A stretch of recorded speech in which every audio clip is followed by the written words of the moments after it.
সবাই কেমন আছেন? আজকে দেখেন আমি লোভনীয় সুস্বাদু একটা ভাজি করে নিলাম। সেটা হলো আমাদের জাতীয় ফুল শাপলা ফুল। সেই শাপলা দিয়েই আমি আজকে খুব সুস্বাদু একটা রেসিপি করে নিলাম। তো এখানে আমি শাপলাটাকে ভাজি করে নিয়েছি। তো প্রথমে শাপলা থেকে এভাবে টুকরো করে নেবেন, বড় টুকরাটাকে আবার এভাবে ছোট ছোট করলে তাইলে আর আঁশ থাকে না। অনেকে শাপলা কাটে, শাপলার মধ্যে আঁশ থেকে যায়।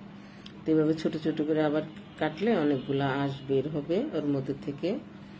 তো এই যে দেখছেন কতগুলো আঁশ বের হয়েছে, এইভাবে কাটলে আর আঁশ থাকে না। তো এখন আমি পানি ফুটিয়ে নিছি, পানির মধ্যে এখন শাপলাগুলোকে দিয়ে দিলাম। একটা বলক আসবে, শুধু একটা বলক আসলে আমি শাপলাটাকে উঠিয়ে নিব। একটা ছাকনার মধ্যে নিয়ে নিলাম। এখন এভাবে আমি সবগুলো উঠিয়ে নিব।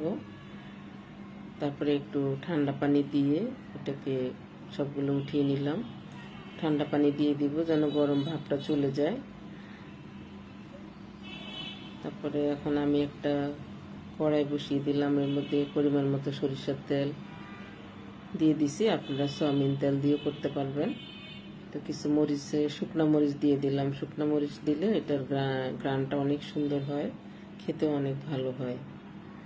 তো এখন আমি মরিচটা একটু ভাজা হয়ে গেলে এখন আমি পেঁয়াজ দিয়ে দিচ্ছি। পরিমাণ মতো পেঁয়াজ দিয়ে দিলাম। পেঁয়াজটাকে একটু ভাজা ভাজা করে নিব। তারপরে আমি মশলা দিয়ে দিব এখানে যা যা দেওয়ার। এখানে বেশি মশলা দেওয়ার মতো না, আমি জিরে দিব না, আর সব কিছু দিব। তো এখানে হলুদ দিয়ে দিলাম 1 চামচ, আদা 1 চামচ, রসুন দিয়ে এগুলোকে ভালো করে কষিয়ে নিব। আমি এখানে ঝালটা তো ভাজির মতন হবে, এই জন্য ঝালটা গুঁড়ো মরিচ দিই না, এখানে শুকনো মরিচ দিছি আর হলো কাঁচা মরিচ দিছি।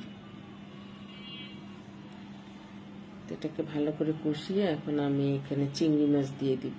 এটা আমি আজকে চিংড়ি মাছ আর নারিকেল এই দুইটা উপকরণ দিয়ে আপনারা বাসায় একবার করে দেখবেন, খেতে অনেক মজা হয়, অনেক সুস্বাদু হয়। আপনি অনেকগুলো খেয়ে ফেলতে পারবেন, শুধু এটা দিয়ে আপনি ভাত খেতে ইচ্ছা করবে।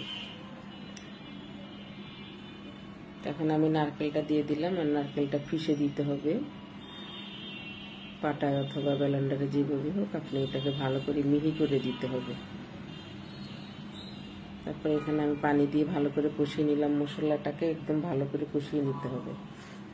তারপরে এখন শাপলাটা দিয়ে দিলাম। শাপলাটা এখন আমি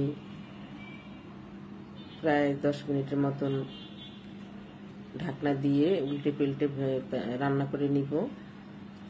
এখানে আমি এখন আমার হয়ে গেছে প্রায়, আর একটু পেঁয়াজ বেরেস্তা দিয়ে আমি একটু নেড়ে ছেড়ে এটাকে নামিয়ে নিব।